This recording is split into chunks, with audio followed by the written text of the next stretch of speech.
अब्रश ने कहा, सुनो, उस रात को सुबह सवेरे वो हस्ती वजूद में आई जिससे हमारे माबूद जलील व रुस्वा होंगे। आज उसकी उम्र पूरे 40 साल हो गई है। अब तक वो इंसान गुमनाम था, अब वो जाहिर होगा, बूतों के खिलाफ तकरीरें करेगा, बुत परस्ती से मना करेगा और खुदा परस्ती की तालीम देगा।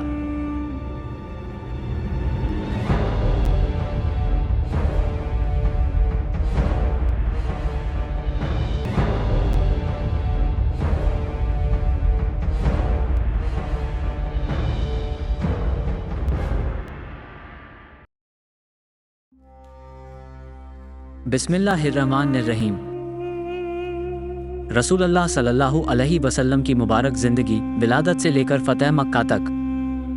पैगम्बर इस्लाम हजरत मोहम्मद सल्लल्लाहु अलैहि वसल्लम की मुबारक ज़िंदगी के पहलू, आपका इनकलाब और दुनिया पर असरात, सीरतुन नबी की सीरीज़ में वाक़ियात की शक्ल में हम पेश करने की कोशिश कर रहे हैं। ये सीरीज़ मौलाना सादिक हुसैन सरधानवी की किताब आफ़ताब आलम से मखरूज है।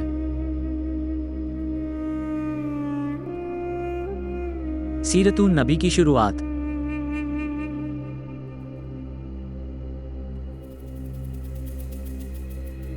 इस्लाम से पहले की जिंदगी कितनी भयानक थी, फिर इस्लाम की किरणें फटती हैं। रोशनी और अंधेरे की कशमकश शुरू होती है। कुफ्फारे मक्का ने जुल्म व सितम की आंधी चला दी। एक एक मुसलमान का जीना दुश्वार कर दिया गया। तरह तरह की साजिशें हो रही है, कत्ल की धमकियां दी जा रही हैं, इल्जामात लगाए जा रहे हैं। तंग आकर मुसलमानों को हबशा की ओर हिजरत करने की इजाज़त दी जाती है, लेकिन वहाँ भी कुफ्फार पीछा नहीं छोड़ते। परेशानी और बढ़ती है तो मदीना की ओर चले जाने की इजाज़त मुसलमानों को मिल जाती है। हुजूर सल्लल्लाहु अलैहि वसल्लम के कत्ल की साजिश होती है। आप अल्लाह के हुक्म से हिजरत कर जाते हैं। मदीने में इस्लामी रियासत कायम होती है, लड़ाइयाँ होती हैं। अलग अलग भी और कबीले के कबीले मुसलमान हो जाते हैं। इस तरह 23 साल बीतते बीतते पूरे अरब में इस्लाम फैल जाता है। ये तमाम बातें सीरतुन नबी की सीरीज़ में हम आपकी खिदमत में पेश करने की कोशिश कर रहे हैं। पूरी सीरीज़ हुजूर सल्लल्लाहु अलैहि वसल्लम के अखलाक व किरदार की मिसाल भी पेश करता चलता है। हमदर्दी, मोहब्बत, इखलास, खिदमत वगैरह खूबियों से भरे वाक़ियात जगह जगह मिलते हैं, जो पढ़ने वाले के दिल में इनकी अहमियत बिठा देते हैं और उन्हें इस पर तैयार करते हैं कि तुम अगर अल्लाह के रसूल सल्लल्लाहु अलैहि वसल्लम से मोहब्बत करते हो तो तुम भी अपनी ज़िंदगी में इन खूबियों को अपनाओ। आप सभी हजरात से दरख्वास्त है कि इस सीरीज़ के एपिसोड ज़्यादा से ज़्यादा लोगों तक शेयर करने में हमारा ताउन करें। मक्का 611 ईस्वी। हमारे सीरीज़ सीरतुन नबी की शुरुआत सन 611 ईस्वी से होती है। उस वक्त पूरा हिजाज और सारे अरब में बुतों और सितारों की पूजा की जाती थी। तमाम अरब का हर कबीला, कबीले का हर आदमी बुतों और सितारों का पुजारी था। लेकिन यह अजीब बात है कि वे बुतों और सितारों को पूजते हुए भी हश्र और नश्र और बदले के दिन के कायल थे।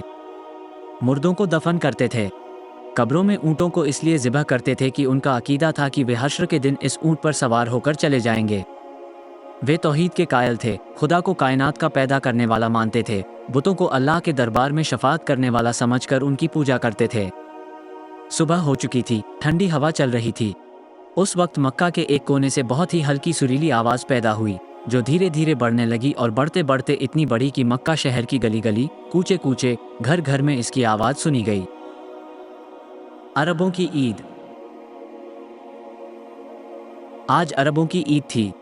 वे बहुत सवेरे जाग चुके थे और आवाज़ को सुन सुनकर मर्द और बच्चे बैतुल हराम के तरफ दौड़ने लगे। मक्के की गली कूचों में हलचल शुरू हो गई और लोगों के गिरोह तेजी से लपकते नजर आने लगे। लोग शहर के चारों ओर से तेजी के साथ बैतुल हराम की ओर दौड़ रहे थे। वे चमचमाते कपड़े पहने हुए थे और पीले पटके बांधे हुए थे। वे अरबी लिबास में थे। बैतुल हराम यानी खाना काबा बीच शहर में कायम था। यही वो हरम शरीफ है जिसकी बुनियाद हजरत इब्राहिम अलैहिस्सलाम ने रखी थी। मुद्दत तक यह एक खुदा के मानने वालों की पनाहगाह थी, अब बुतपस्तों के कब्जे में था। अरब बड़ी तेजी से दौड़ दौड़ कर आ रहे थे। खाना काबा के चारों तरफ खड़े होते जा रहे थे। खाना काबा की इमारत पत्थर और चूने से बनाई गई थी। बड़ी मजबूत और शानदार इमारत, चारों तरफ ऊंचे ऊंचे शानदार दरवाजे थे। खाना काबा के नीचे एक कुआं था। कुएं की मन पत्थर की और धन कुछ छोटा था। यही कुआं दुनिया में जमजम के नाम से मशहूर है। खाना काबा के तमाम दरवाजे अब तक बंद थे। वजह यह थी कि अरब में आम तौर से और मक्के में ख़ास तौर से कुरैश का कबीला ही सरदार माना जाता था। कबीला कुरैश के सरदार जनाब अब्दुल मुत्तलिब थे। उनका इंतकाल हो चुका था। अब्दुल मुत्तलिब के 10 बेटों में से सिर्फ हमजा, अबू तालिब, अबू लहब और अब्बास जिंदा थे, बाकी मर चुके थे। कबीला कुरैश ने अबू तालिब को अपना सरदार मान लिया था। उनका इतना रौब था कि किसी को उनके सामने बोलने की हिम्मत न होती थी। बैतुल हरम की कुंजी उन्हीं के पास रहती थी। जब तक वो दरवाज़ा न खोलते, कोई आदमी बैतुल हरम में दाखिल न हो सकता था। जब अरब के तमाम कबीले आ चुके तो अबू तालिब अपने भाइयों के साथ आए। अबू तालिब ने आते ही दरवाज़ा खोला। पहले खुद अंदर गए, फिर भाई और कबीले के दूसरे लोग अंदर गए। फिर हरमे पाक के तमाम दरवाजे खोल दिए गए और अरब के तमाम कबीले झुंड के झुंड अंदर दाखिल हो गए। बैतुल हराम की इमारत अंदर से भी बहुत शानदार थी। उसके ठीक बीच में बैतुल्लाह था और बैतुल्लाह के चारों ओर काले पर्दे लटक रहे थे। ऊपर छत पर एक बहुत बड़ा बुत रखा हुआ था, बड़ी डरावनी शक्ल का, काले पत्थर का बना हुआ। इसका नाम हुबल था, जिसकी पूजा हर एक के लिए जरूरी थी। बैतुल हराम में इतनी भीड़ हो गई कि तिल धरने की जगह न रही। हर कबीला अपने अपने चहीते बुतों की ओर दौड़ा। वहां बूत भी सैकड़ों थे। अलग अलग जगहों पर वे रखे हुए थे। अजीब अजीब शक्लों के थे। बुतों का रुसवा होकर गिरना। बाजा अभी तक बज रहा था। अब घंटे, शंख और झांझ भी बजने लगे थे। हर बूत पत्थर के चबूतरे पर गड़ा था और हर बूत के सामने उसका पुजारी बैठा था।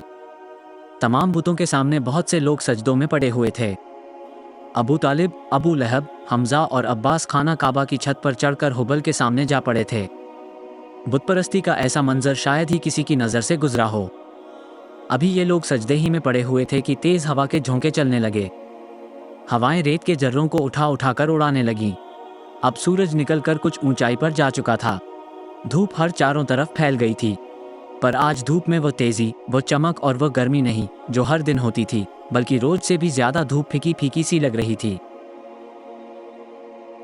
लोगों ने सजदे से सिर उठाया और खामोश हाथ बांधे खड़े हो गए। अभी से लोग खड़े ही हुए थे कि हवा में और तेजी आ गई।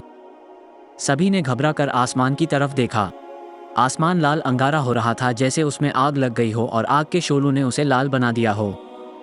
लोग हैरत और गौर से आसमान को देखने लगे। देखते ही आसमान का रंग लाल स्याही में बदलने लगा, बिल्कुल उस तरह जिस तरह आग के बाद धुएं के गोल माहौल को अंधेरा बना देते हैं। मक्के पर अल्लाह का कहर।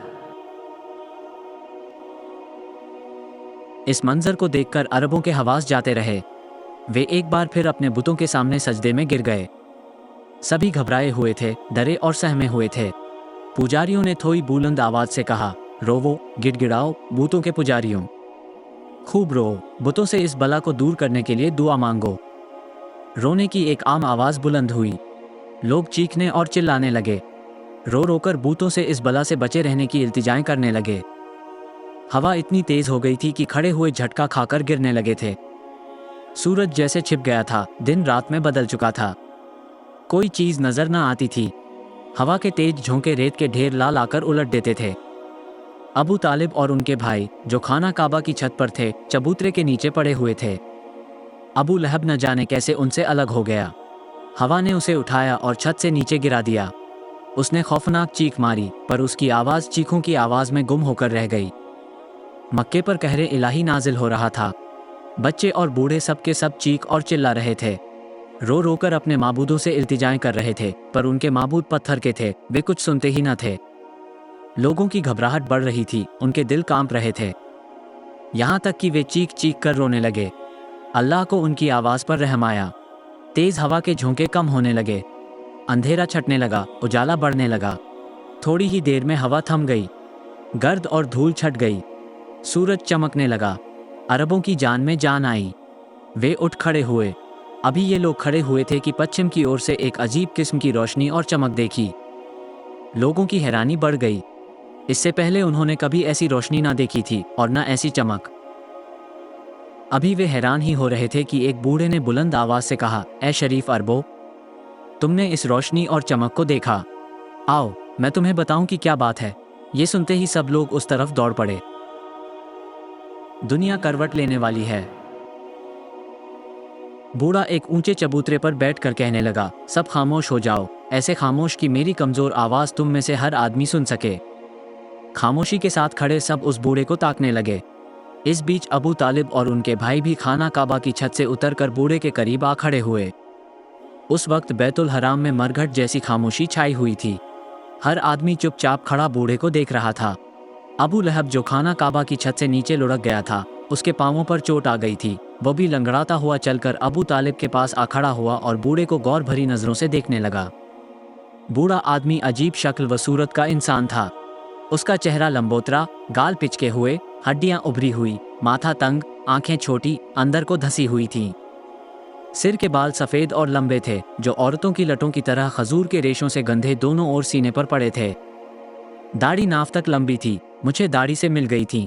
लम्हें इतनी बड़ी हुई थीं कि मुंह को ढककर दाढ़ी से जा मिली थीं। इस शक्ल व सूरत को देखते हुए बूढ़ा किसी बन मानुष से कम नहीं लगता था। उसके बाएं हाथ में इंसानी खोपड़ी थी और दाएं हाथ में किसी इंसान के हाथ की हड्डी थी। गले में हड्डियों की माला थी। पहनावा भी अजीब था। एक लंबा जुब्बा जिसका नीचे का हिस्सा ऊंट के ऊन का था, सिर से कंबल लपेटे हुए था। उसकी छोटी छोटी आंखें भीतर को धसी हुई, आंखें चिंगारियों की तरह चमक रही थीं। उस बूढ़े का नाम अब्रश था। बूढ़ा काहिन भी था और आराफ भी। आपको बता दें कि पीछे की बातें बताने वाले को काहिन कहते हैं और आगे की बातें बताने वाले को आराफ कहते हैं। ये लोग जिन्नों और शयातीन के हवाले से बात करते हैं। बहरहाल तमाम अरब उसे जानता था। उसे लोग पहुंचा हुआ इंसान समझते थे। उसकी बातों पर यकीन रखते थे। अब्रश ने चमकती आंखों से चारों ओर देखा। हर ओर इंसान ही इंसान नजर आ रहे थे। सब खामोश खड़े थे, उसकी ओर नजरें गड़ी थीं। अब्रश ने तेज आवाज में कहा, ए लात व हुबल के पूजने वालों, शायद तुमको याद होगा कि आज से पूरे 40 साल पहले इसी तरह की रोशनी और इसी तरह की चमक एक बार पहले भी देखी जा चुकी है। जिस तरह आज हम तुम सब हैरान हैं, वैसे ही उस दिन भी हुए थे। मुझसे उस दिन पूछा गया था कि यह चमक और रोशनी कैसी है। उस दिन मैं चुप हो गया था, इसलिए कि मेरे इल्म ने जो बात उस दिन बताई थी वो मैं बयान नहीं कर सकता था, और आज मैं बिना पूछे खुद ही बयान करता हूँ। लोग बड़े ध्यान से उसकी बातें सुनने और विचार करने लगे। अब्रश ने कहा, देखो, मेरे हाथ में यह इंसान की खोपड़ी है और यह हाथ की हड्डी है। मैंने इन्हें उस मैदान में पाया था जहां बनु बकर और बनु तगलब जैसे ज़बरदस्त कबीलों की लड़ाई पूरे 40 साल तक जारी रही। मुमकिन है कि दुनिया इस लड़ाई को जहालत का करिश्मा बताए, लेकिन अरब जानते हैं और अच्छी तरह जानते हैं कि यह जहालत की लड़ाई न थी, बल्कि खुददारी और इज्जत और नामूस की हिफाजत के लिए लड़ी गई लड़ाई थी। यह सही है कि हमारे कबीलों में एका नहीं है, वे बिखरे हुए हैं। हर गांव, कस्बे और शहर का हाकिम अलग है, मगर हमारा एका भी मुनासिब नहीं है। जब हम एक हो जाएंगे तो हमें एक दूसरे से दबना पड़ेगा। इससे हमारी खुददारी को धक्का लगेगा और यह बात हमारी रिवायतों के खिलाफ है। अब्रश तकरीर कर रहा था और लोग बड़े गौर से सुन रहे थे। उसने आगे कहा, ए अरब के सपूतों, इस खोपड़ी की ओर देखो। इस खोपड़ी ने मुझे आगे की बातें बता दी हैं। दुनिया करवट लेने वाली है, एक बड़ा इनकिलाब होने वाला है। हमारे माबूदों को रुस्वा किया जाने वाला है। गैरतमंद अरबों, क्या तुम अपने खुदाओं की जिल्लत पसंद करोगे? हर ओर से आवाजें आईं, कभी नहीं, हरगिज नहीं, जिंदगी की आखिरी सांसों तक नहीं। अबू लहब के पैर में चोट आ गई थी, तकलीफ थी। वो अच्छी तरह खड़ा ना हो सकता था। हमजा के कंधे पर हाथ रखे खड़ा था। उसने चिल्लाकर कहा, हम अपने माबूदों को जलील करने वालों के सिर तोड़ देंगे, मर जाएंगे, पर अपने खुदाओं की जिल्लत गवारा ना करेंगे। अब्रश ने कहा, यही होना चाहिए। जिन माबूदों को हम और हमारे बाप दादा पूछते रहे हैं, क्या हम ऐसे ही बेहिस, ऐसे जलील कमीने हो जाएंगे कि उनकी जिल्लत गवारा कर लेंगे? लात व उज्जा की कसम, हरगिज नहीं। सच्चे माबूदों के पुजारियों, सुनो, आज से 40 साल पहले रात को ऐसी चमक और रोशनी देखी गई थी जैसी आज देखी है। वो रात बड़ी डरावनी थी। उस रात को हमारा माबूद हुबल मुंह के बल गिर पड़ा था। जब हम सब ने उठाकर उसे कायम किया तो वो खड़ा न रह सका और फिर गिर पड़ा। हमने फिर उसे खड़ा किया, लेकिन वो फिर भी ना खड़ा हुआ और तीसरी बार भी गिर पड़ा। ये सब बातें आप सब लोगों को अच्छी तरह याद होंगी। अबू लहब ने कहा, अच्छी तरह याद है। तमाम हिजाज और सारे अरब पर उस दिन हैबत छा गई थी। उस रात को आसमान पर बहुत ज्यादा गैर मामूली तौर पर सितारे टूटते हुए देखे गए थे। आसमान में अजीब किस्म की रोशनी और चमक भी देखी गई थी। उस रात को सुबह सवेरे हमारा सबसे बड़ा खुदा खुद मुंह के बल गिर पड़ा था। जब हमने उसे उठाकर खड़ा किया तो वो कांप कर फिर गिर पड़ा। एक दो बार नहीं, पूरे 3 बार गिरा था। अब्रश ने कहा, मेरा मकसद उस वाक़ये को याद दिलाना था। सुनो, उस रात को सुबह सवेरे वो हस्ती वजूद में आई जिससे हमारे माबूद जलील व रुस्वा होंगे। आज उसकी उम्र पूरे 40 साल हो गई है। इस खोपड़ी ने मुझे ये बताया है कि अब तक वो इंसान गुमनाम था, अब वो जाहिर होगा, बूतों के खिलाफ तकरीरें करेगा, बुतपरस्ती से मना करेगा, खुदा परस्ती की तालीम देगा। आओ रो, खूब दिल खोल कर रो। हमारे माबूद भी हमसे रूठ जाएंगे, दुनिया अनदेखे खुदा के सामने झुक जाएगी, कैसा होगा वो ज़माना।